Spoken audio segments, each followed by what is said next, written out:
Yes, sir. Welcome back to another episode of the First Time Homebuyer Podcast.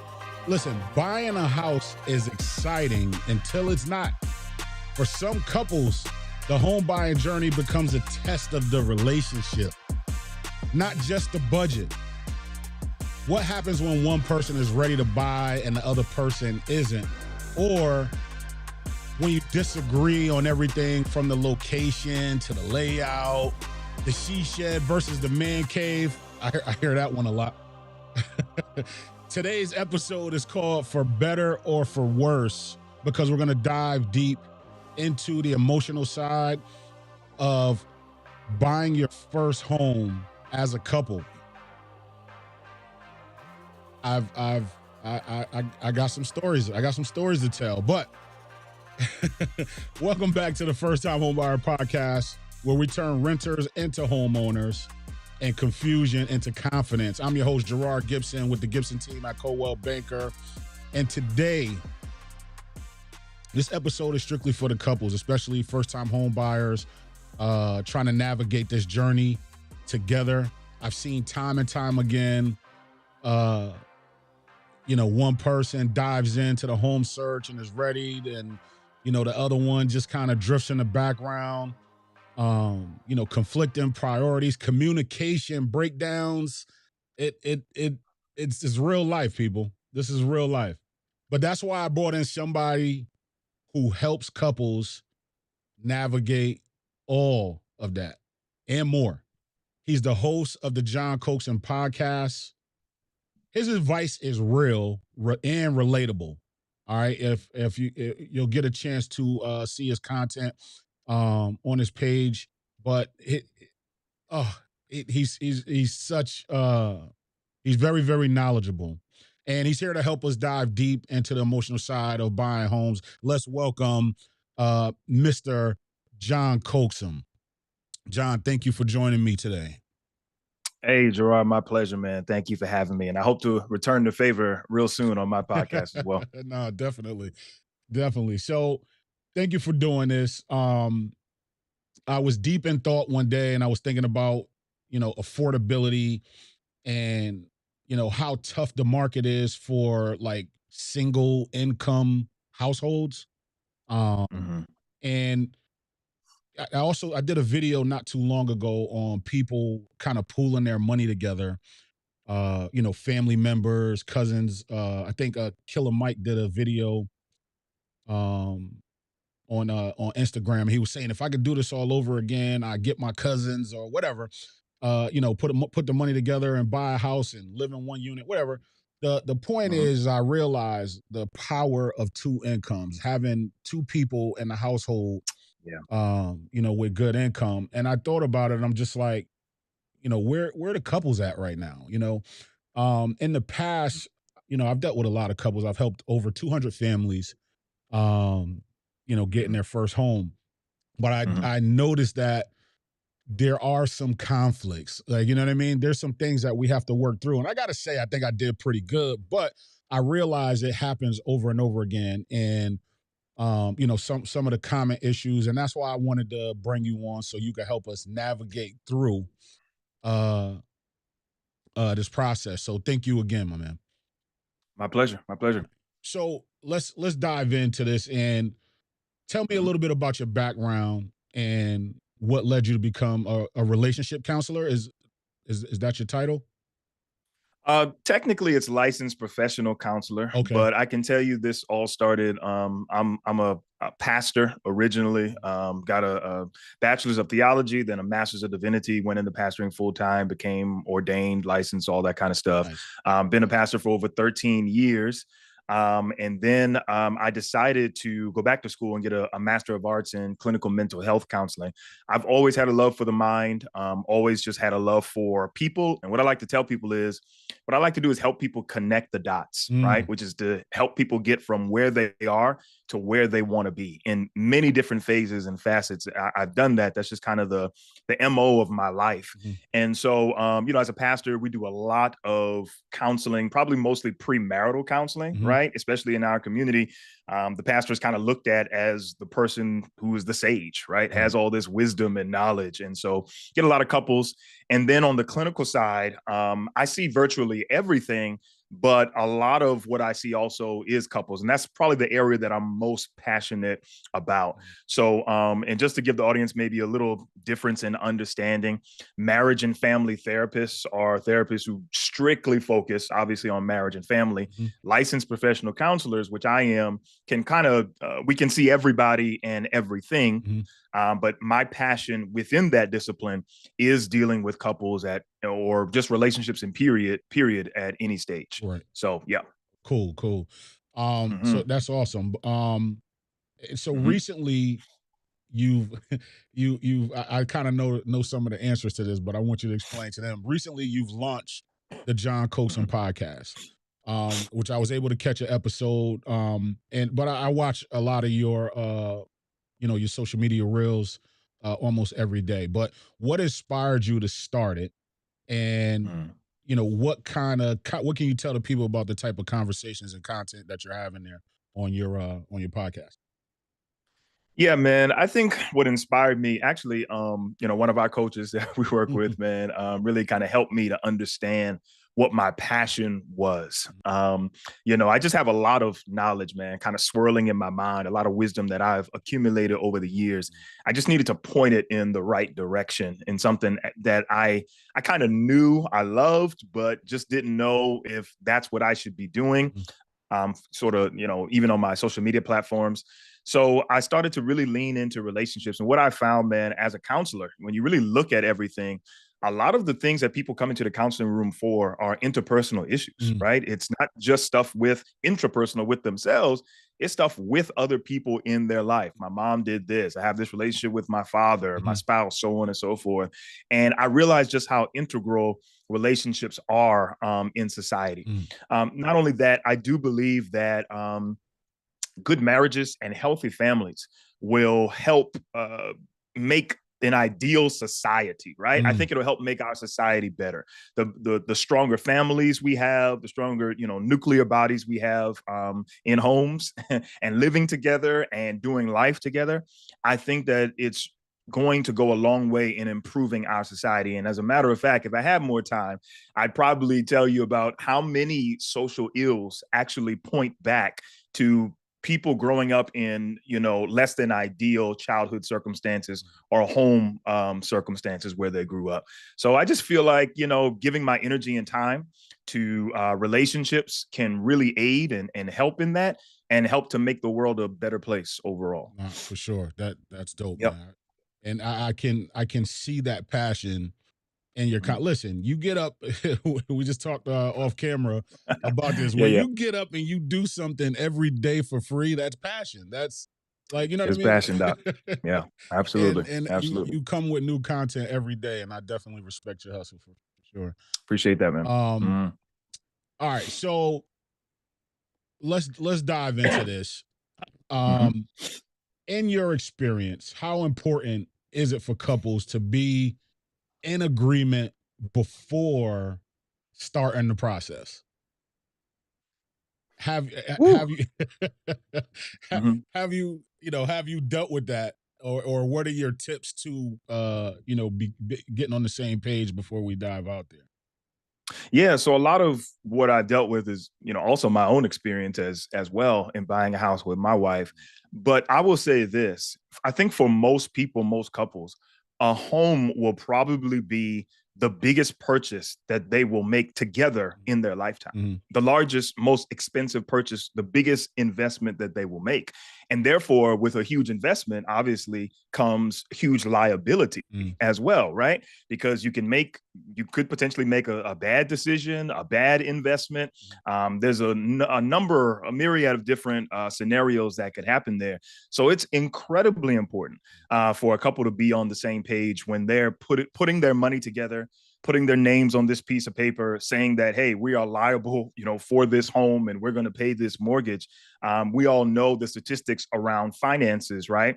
Where a lot of divorces happen just because of finances. And sometimes it's not even the lack of finances, Gerard. It's actually just the inability or the lack of desire or this feeling that it is not important to have conversations about finances, right? Because I know a lot of people who don't make a lot of money, but they're happy, right? They're good, right?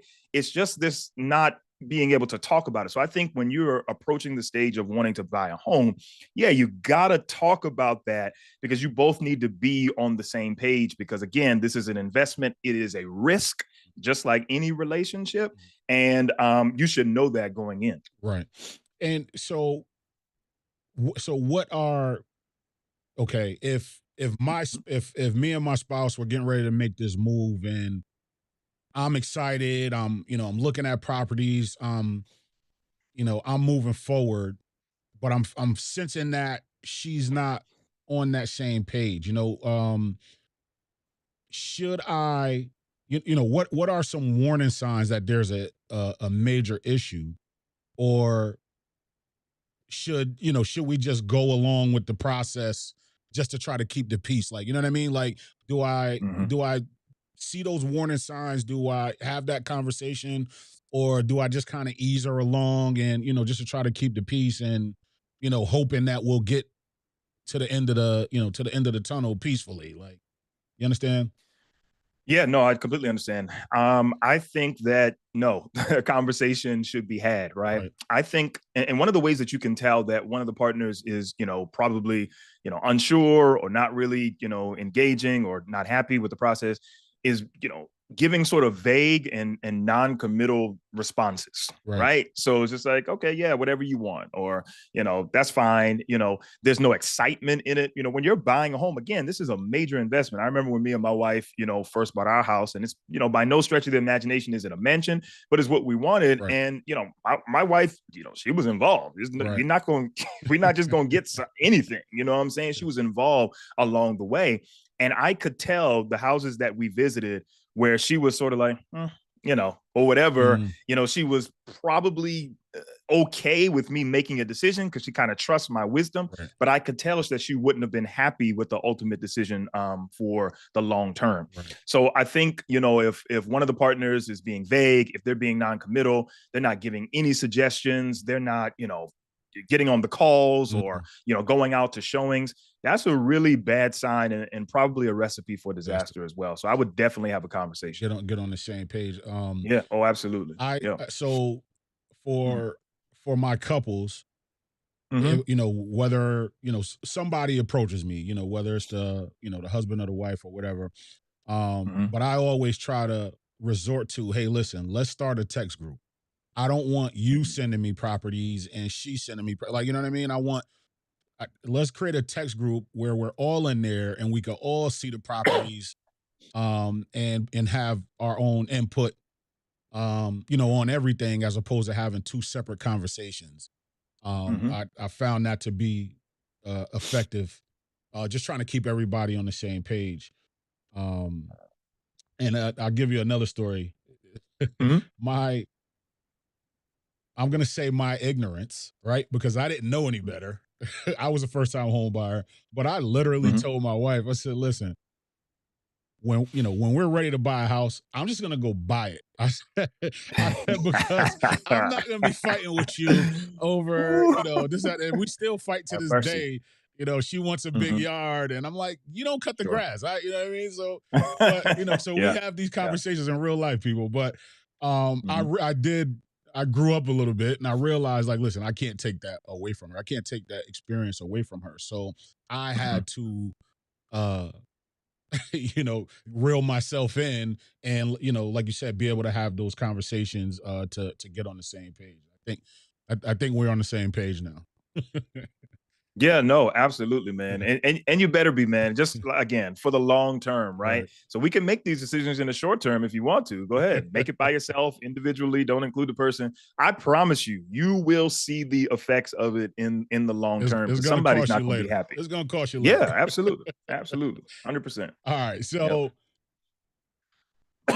So we want to try to keep both people involved in every step of the process. Mm-hmm. Um, what do you think? What do you think could be like some? I think we just kind of talked about communication, but what do you think could be some common communication breakdowns? That could happen during the process, and how can we avoid those communication breakdowns? I know I mentioned the text group, but Mm-hmm. do you have any thoughts on that?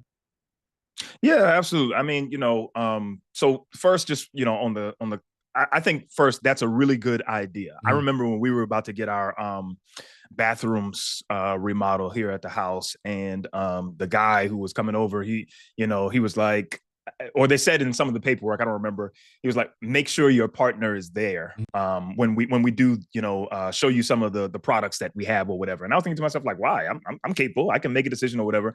And I realized that because that company, just as well as you recognize, this whole thing can go off the deep end Mhm. if both parties are not involved. Right. So I think that's a really good thing that you're doing. I think asking, even if one of the partners trusts the other partner to make decisions, I think it's still good on your end as, a real estate agent or Mhm. whatever, to ask them, have you, talk to your wife or whatever. Do Mhm. you want me to take some pictures or what have you? Mhm. I remember going to see a house one time. My wife just couldn't make it. Mhm. And I was there and I was just walking around like, oh, this is nice. This is da, da, da, da. And she was like, yo, you want me to take some pictures for your wife? And it clicked for me immediately. Like, Yeah. yeah, I probably should do that, because I can't really make a decision without her. But I think on the couple side as well, one of the things that they're going to have to do is create their goals, Mm. right? So in one of my videos that I talk about, I say that, a lot of marriages and relationships break down, not because of attraction, but because of alignment, right? Mm. We need to be aligned. What are our goals? What is the purpose of this home? Right? Right. How much do we want to spend? How much are we willing to take out of our pockets or our savings? Is this going to be a forever home, or is this just sort of a starter home? Is it an investment property? Those types of things need to be discussed, because I think at the end of the day, the goals will help direct the purchase Mm. of the house. And a lot of these other sort of ancillary things can be moved out of the way so that we can get to, the real issue at hand, which is, why are we buying this house? Right. And I mean, there's going to be breakdowns along the way. There's going to be stuff that, she's going to like and he's not going to like, so on and so forth. But I think if they can sit down and say, hey, what do we want this house for? That's going to eliminate a lot of the issues that they could face. Right. So, Yep. do you think that? Do you think that somebody should be the the lead? Somebody should take the lead, and somebody should kind of fall back and allow the leader to lead, or will they both clash? Kind of fighting for position, if you will. Man, that's a really good question. Mm. So, and I have to tread softly on this, right? So, I mean, I come from South Carolina. That's where I was born and raised, Yeah. Traditional conservative South. Mm. And most marriages and most couples, I'm just be frank with you, the men mostly lead, Mostly, right? right. Especially in major purchases. It is what it is. You will find more women who are, I guess, more agreeable to their husbands, or just, kind of let them take the lead in that area. So what I have grown up with is, mostly the man taking the lead in, these sort of major purchases or what have you.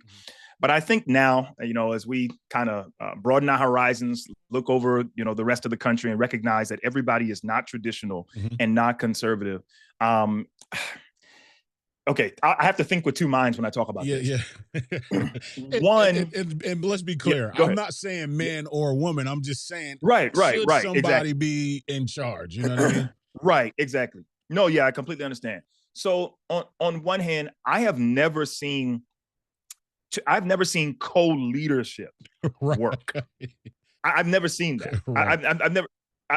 Somebody has to be the leader. The buck has to stop with somebody, Right. or has to make the final decision. And this is coming from someone who has been in leadership for many, many years. Mhm. It doesn't mean that that person is a tyrant and they, emphatically just dogmatically make all the decisions, but ultimately someone is entrusted with the responsibility Right. of making that final decision. Now, I think a way to sort of tease this apart a little bit and make it comfortable and understandable for husbands and wives is to make each partner a leader over a certain thing, right? Or a certain aspect of the purchase. So when it came to me and my wife and buying a home, mostly I'm concerned about the money. That's what I'm concerned about. Right. I just don't want to spend over this amount. My wife was more concerned. She was concerned about the money too, but she was more concerned with the space. I want to be comfortable here. I don't want to, wake up, with the icks because we bought a house that I don't like or whatever. Right. That's what she was concerned about. So I sort of shifted responsibility of the home. Right, how many rooms we had, and the size of the kitchen, just a lot of things I just really don't care about. I gave that to her, but she entrusted the amount of the home to me. So I think that's the best way to do it. Now, if a couple does want to entrust the man or the woman with the leadership, that's fine. They also need to talk about it. But I think the best way is to say, hey, what do you want here? What do you want here? And I'll let you decide, and we'll try to somehow meet in the middle. That makes sense. And I noticed it kind of takes a natural course, because each individual kind of has different interests. They're interested in different things. Absolutely. When it comes to the property. And that's what, in most cases kind of happens. All right. Listen, all I want, I had one guy, he's like, listen, all I want is a man cave. So from house to house, we're going, and he's looking at different rooms. I want a man cave. And finally, listen to this. Finally, we get to a house, and she goes, listen, don't say nothing else about man cave. I'm tired of hearing you say man cave, right? So we get to the next house, and he texts me, man cave. Like, he texts you individually. He texts me individually, man cave. Yeah. Wow. Poor guy. Wow. But I noticed that. But it was, it was healthy. But I noticed that people just kind of, lean towards their spaces, even without having that conversation. Like, hey, I'm gonna be focused on this, you focus on that. But it just kind of naturally takes its course. I noticed. And can I just add one more thing too? I think ultimately, just kind of stepping back for a second to what I said earlier, ultimately, when you really think about it, the goal should be the leader or the final decision maker, right?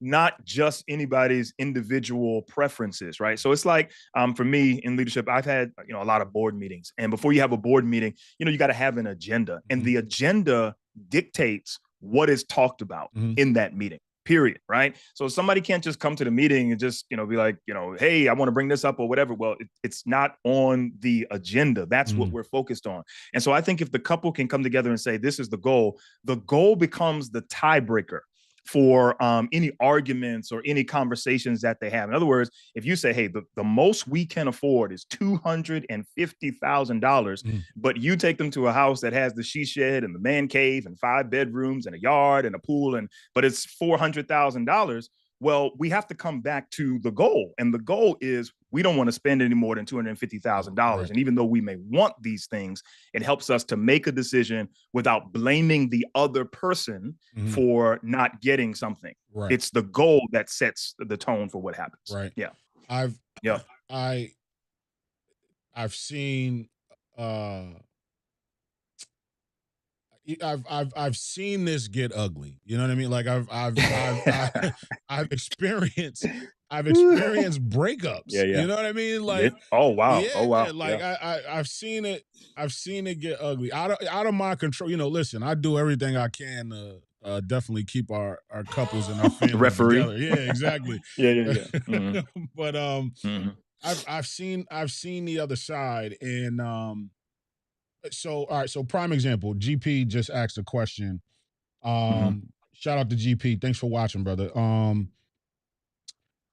What if one wants to house hack and rough it out until they could build a large portfolio, and the other just wants to purchase the dream home, right? So I see this happen a lot as well, and it's it's not particular to the husband or the wife or whatever. It's usually one party is like, let's start off with the multifamily, but the other party's like, listen, I want my space. I don't want to uh house hack, or I don't want to be a landlord. I'm concerned about my space first. And Mhm. the I don't want to say the problem, but the issue with that is, in order to effectively house hack, if you will, you want Mhm. to purchase the multifamily first, because it's easier to purchase the multifamily with the first time homebuyer program and then get Mm. a single, as opposed to purchasing Mhm. a single and then trying to get a multi. So it's like, if Mhm. you want to, house hack or eventually invest, it's easier to get that first property as a first time home buyer. But I notice a lot of couples conflict, in that area. Now, Mhm. I can say, to my listen, this is good for us. We need this, but she just might not be on board with it. Like, how do I work Mhm. through that? Or do I? That's a I tough one. mean, You're gonna earn today. That's a yeah, tough one. man. No, it's very, very tough. I mean, this is going to sound cliche, but I think couples are going to just have to try to find a way to meet in the middle. So, okay, let's start here. First of all, and you may disagree, right? Mhm. As a real estate agent, right? You may disagree with this because I just don't know. I try to stay away from the word perfect, Right. right? So I don't know. Is there a perfect home where literally, the husband and wife are going to just get everything that they want? I mean, it's possible, but I think, they're going to give up something along the way. Yes. So I think we first need to talk about that and remove that from our mindsets. Okay, we're not going to get perfect, Mhm. but we're going to approach it as best as possible. Mhm. Now, what is the middle between, an investment property, starter home, multifamily, Mhm. and, a single family dream home, right? Which is actually what I think me and my wife did, Mhm. right? Because I was one of those persons I think typically this does kind of run maybe along gender lines. I think mostly the men are I like, yo, wasn't gonna we say can it. live in a box. Yeah, yeah. We can live in a box for a little bit. You know what I'm saying? It's Right. all good. It don't matter. Right. While the wife is like, nah, I want to live in a dream house and she wants to Right. be comfortable. And I don't think anything's Wrong wrong with with that. that. But we had to meet in the middle. So actually what we chose is an older home that still had the amount of bedrooms that she wanted or what have you, had a nice yard, it was fenced in and stuff like that, in a decent neighborhood.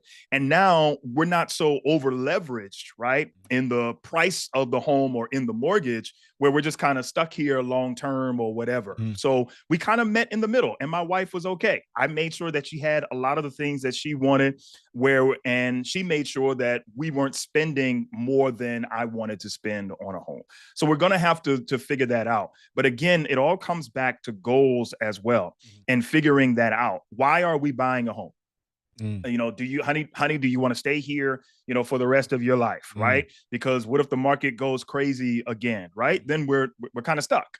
Who knows, Right. what could happen, with your job. Are your jobs stable? So we need to ask ourselves that: what is the ultimate goal of what we're doing, and let that be the determining factor. But there's no quick fix or silver bullet. Couples are going to have to hash this out, and you're going to have to referee from time to time, Gerard, no Oh matter what, man, man. But listen, let me tell you. but but if you got the goals in place, I think you'll be okay. And couples just have to learn the art of compromise, because you're not going to get everything that you want. I got a lot of what I wanted, so did my wife, Mhm. but neither of us got every single thing that we wanted. It's just the way it is. Compromise Yep. is I think the key word. And Yep. and for all you couples out there looking to purchase your first home, you don't necessarily have to, I'm saying it out loud. You heard it from me. You don't necessarily have to buy the multifamily first in order to house hack. Okay. You can get the Mm. single. It's okay. It's okay. Yes. It's Yep. okay. Absolutely. And then talk to me offline. Click on my Calendly link in the chat, book a 30-minute consultation, and I'll tell you how you can get that second house and house hack after you get the single family. I'm about to sign up right now. There you go. Yeah. Hmm. Okay. So we this is good. We're Yep. unpacking a Yeah. lot. This is therapeutic for me right now. It's this is I'm pretty good. glad. Hmm. Um there's the market itself is stressful. Hmm. All right, up here in Connecticut, I was talking to GP and Aki about it last night. The market up here is, we don't have enough land to Mm. where in the South Carolina. I love South Carolina, by the way. Um, Virginia, the places in the South, the states are bigger and they're Hmm. building communities by the hundreds. They're building houses Yeah. by the hundreds. We don't Yeah. have that luxury up here. Mm. And we're, outside of our uh the people that are born and raised here. We Hmm. are, in Connecticut, we are an hour away from New York, we're an hour away from Boston, here in New Haven. Hmm. So we get our population plus everybody else coming here, and we have a shortage of inventory. So the home buying process is stressful in itself, right? And then so now, Hmm. just because you see a house, you like a house, you put in an offer on a house, doesn't necessarily mean you're gonna get it, which is Yep. which is crazy in itself. But Yep. this is how we live up here. Hmm. Hmm. That can put a strain on couples in itself. Absolutely. And so what do you recommend, for these couples to kind of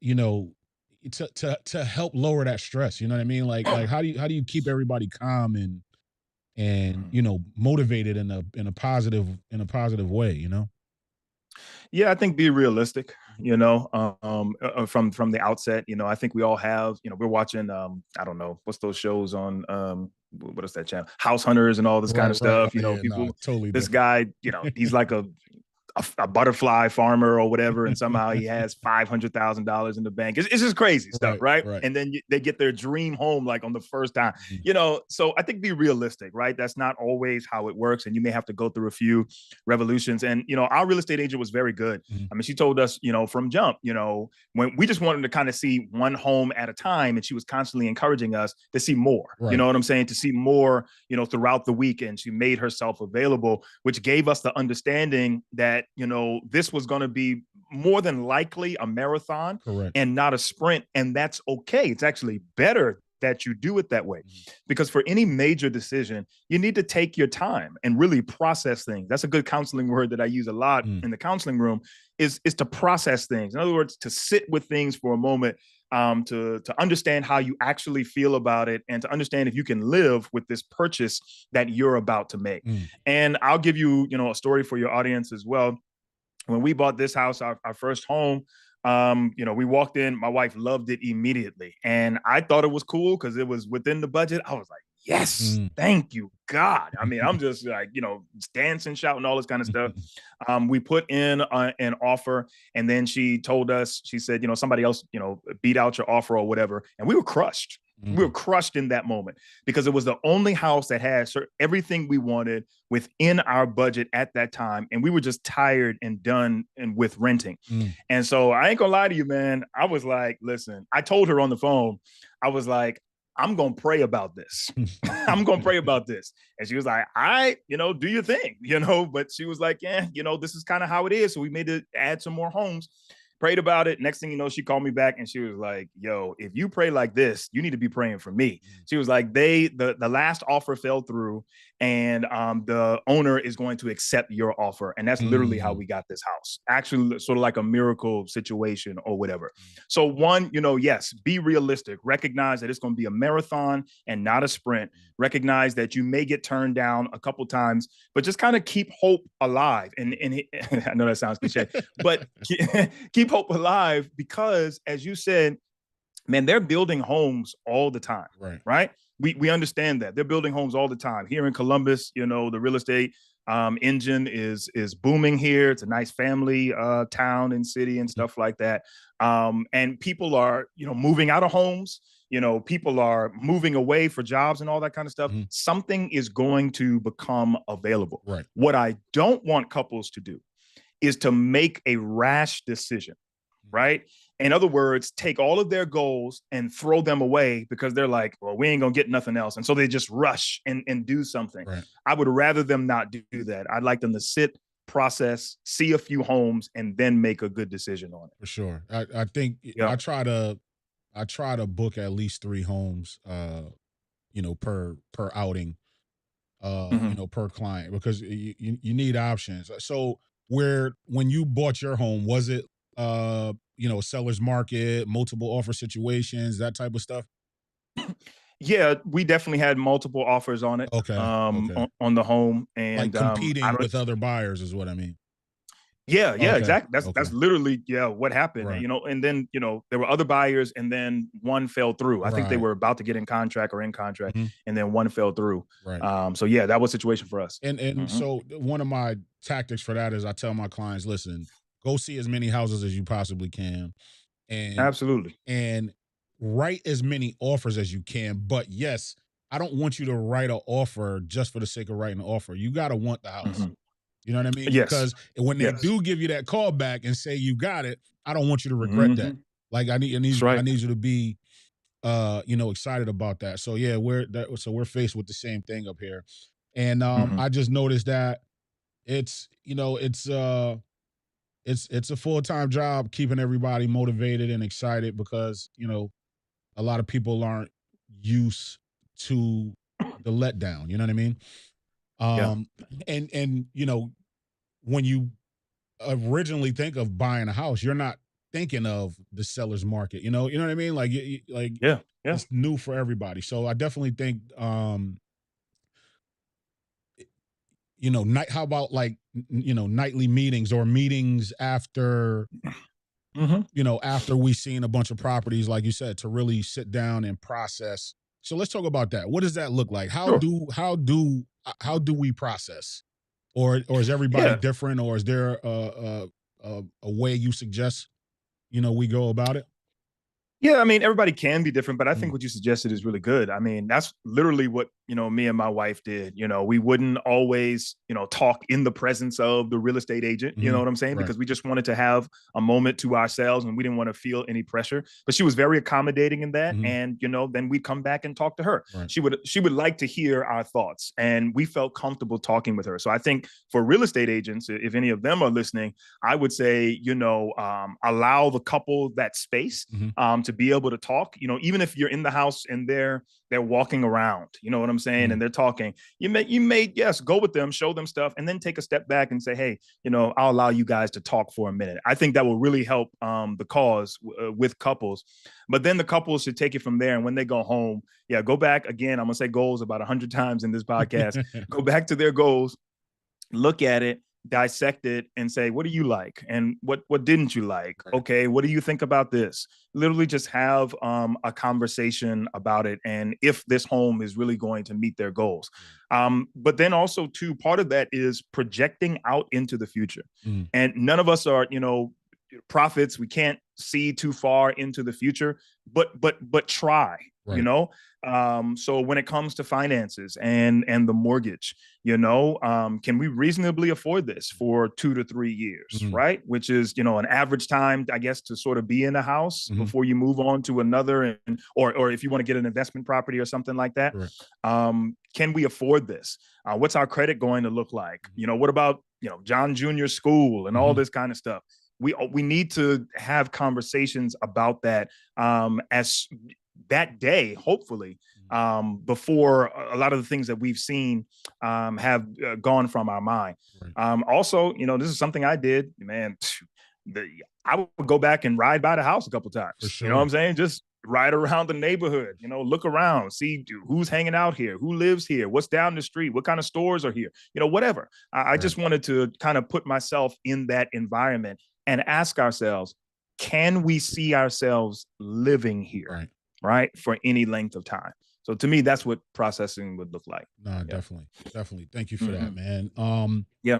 All right. So we've made it all the way up to going out to see. I like how this is like we're creating a system here. I want you to know that.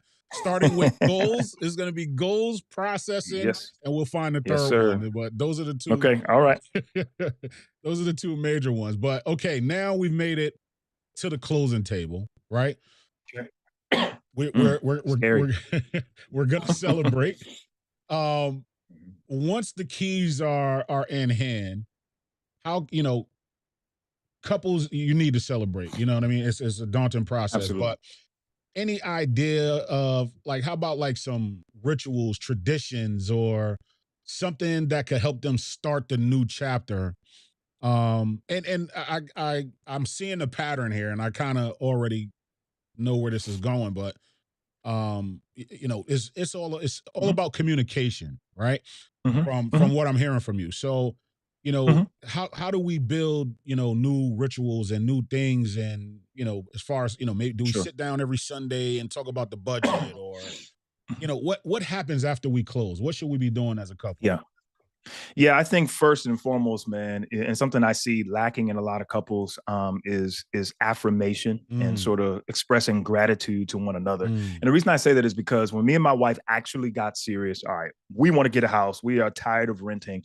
My wife, she picked up a few extra shifts or whatever just mhm, to make sure that we could, get not only the closing costs and the down payment and all that kind of stuff, but also have contribute to our nest egg and continue to save and stuff like that. mhm, And so after we got it, I affirmed her. He's like, "Thank you, babe. Thank you, honey. For going to mm, work or whatever, or doing whatever you got to do." nice. And she thanked me, for going to some of the meetings and stuff like that. Mhm. That promotes an overall sense of well-being. Like, not only did I do this, we did this. Yeah. We did this together, right? And I say that because, again, buying a home is probably the biggest financial purchase that a couple will do in their lifetime. And even if things get a little rough, Mhm. right, along the way, we can go back to that moment and say, yo, we worked hard for this. And, we're going to continue to work hard for this. And even though it's rough, this is what we did together. I Mm, think a couple needs that foundation right away. Secondly, I would say, it's very popular to have, a housewarming party and invite everybody over or whatever. And that's all well and good. But I would push that out, just a little bit. mm. I think maybe, the first night in the new home, I mean, I was tired, man.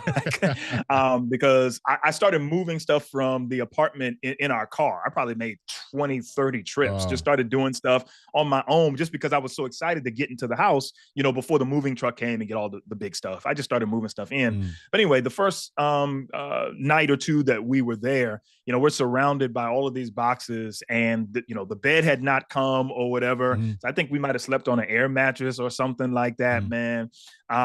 But we had time to sort of spend together and to just dream out loud together mm. in that house, man, with all these boxes surrounding us, right? Like, okay, my wife, I was like, yo, this dining room needs to be like an office. She was like, no, it doesn't. It needs to stay a dining room because this is what I got planned for, whatever. And then I was like, down here needs to be my basement. And then there's another place that, should be this, that, and the third. We just started dreaming about our house and what it would become.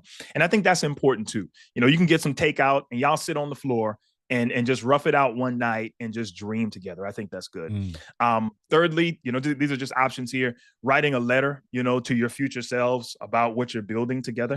That may mm. be something nice. Nice. Put it in like a little capsule or a jar, hide it away, pull it out 5 years later when you make the next move, or when your son or daughter becomes of age, and Mm, you can tell them, hey, this is how we got this house and this is what we did. I think that's a beautiful thing as well. mm. As a pastor, I've done a ton of house blessings and dedication. So if you're a spiritual or a religious person, I think that's a beautiful thing, That's right? To having awesome. having a spiritual leader come in. I've seen a lot of couples on social media too write on the studs when they're building a house, Mhm, write scriptures on the studs. I've seen people bury Bibles mm, in the cement as they're laying the foundation or what have you. So those kind of spiritual things and having a spiritual leader come in and bless the home and pray over it, I think that's a beautiful thing.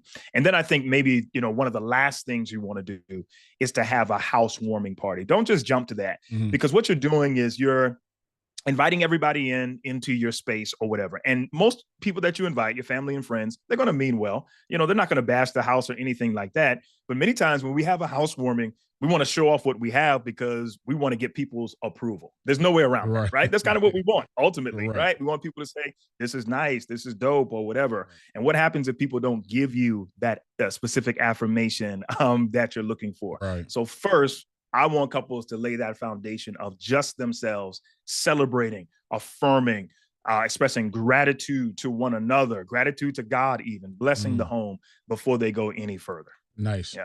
Those are Yep. those are definitely good points, man. I appreciate that, and I hope I'm going to share that with my clients. If they're not Mhm. watching, I'm going to make that list. Listen, we got a system growing here. We got something brewing here. I'm going to make Yeah. that Yes, list. he is. I'm definitely going to send that out. Those are great Hmm. ideas. Hmm. And I think the last question is, Hmm. how can and you kind of touched on this, but Sure. how can we how can we use this next step, this big step to actually strengthen our relationship for the future, for the long term? Yeah.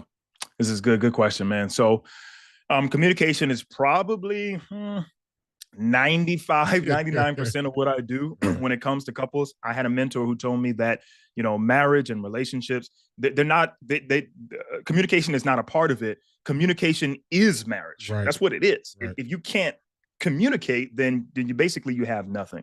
So I think this process can help couples make decisions, handle stress, help them to be able to navigate uncertainty. Mhm. And here's a big one that I find a lot in the counseling room is to be able to disagree without being disagreeable, Mm, right? Me and my wife had a lot of disagreements when it came to the home, but we never dressed each other down in front of the, real estate agent. We weren't out in the, parking lot arguing with each other and saying this, that, and the third. You know what I'm saying? We were able to come to a point where it was like, John thinks this, Leah thinks this. And if we can't agree tonight, let's sleep on it and then come back together and figure this out. We never hit below the belt. And by the way, for any couples listening, there's nothing wrong with fighting. There's nothing wrong with fighting. mhm, The issue is, can you fight fair? mm. Right?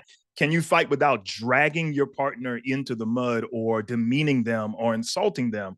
Because words sometimes are like bullets out of a gun. You can't put it back in. Mm. So we need to be careful with that. So the home buying process is a perfect petri dish for us to learn communication, financial transparency.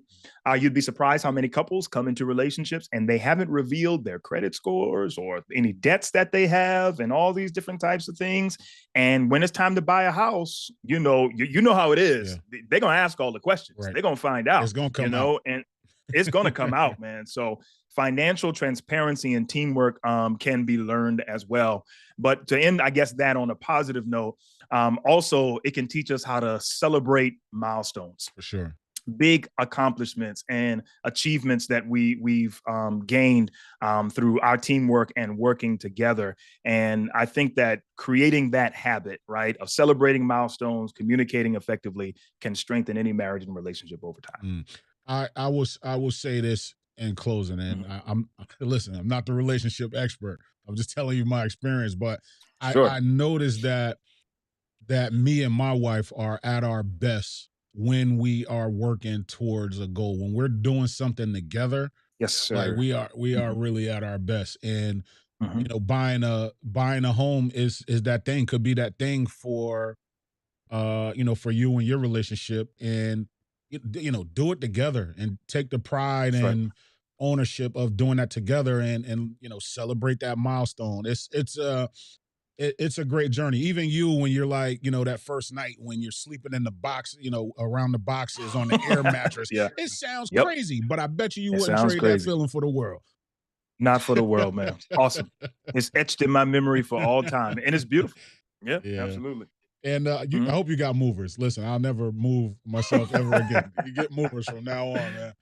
Yeah, I yeah. had movers, and I went to work. When I came home, everything was done. I'm like, this is how you do That's what's up. Yeah. it. Mhm. So Probably should have done that. yeah, Mhm. save your back, man. Save your back. Yeah, man. But listen, thank you so much. I appreciate it, man. I literally had a dream about this, and I woke up and I text you like, bro, you got to come do my show. And That's what's up, man. I appreciate you doing it. I love your content.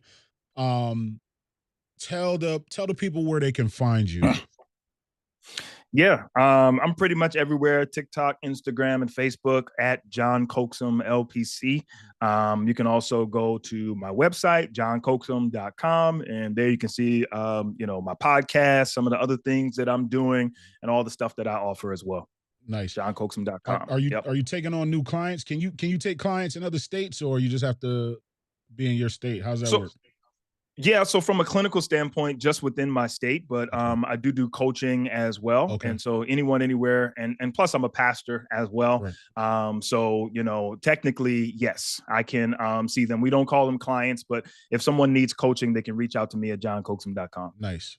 Okay. You Yep. you heard it. Listen, you definitely gotta reach out to him. Amy said agreed. My husband and I had a blast looking for our first purchase together. Just have fun and not stress. What's Mhm. meant to be will be. Yes, ma'am, Amy. Thank That's right. you. That's right.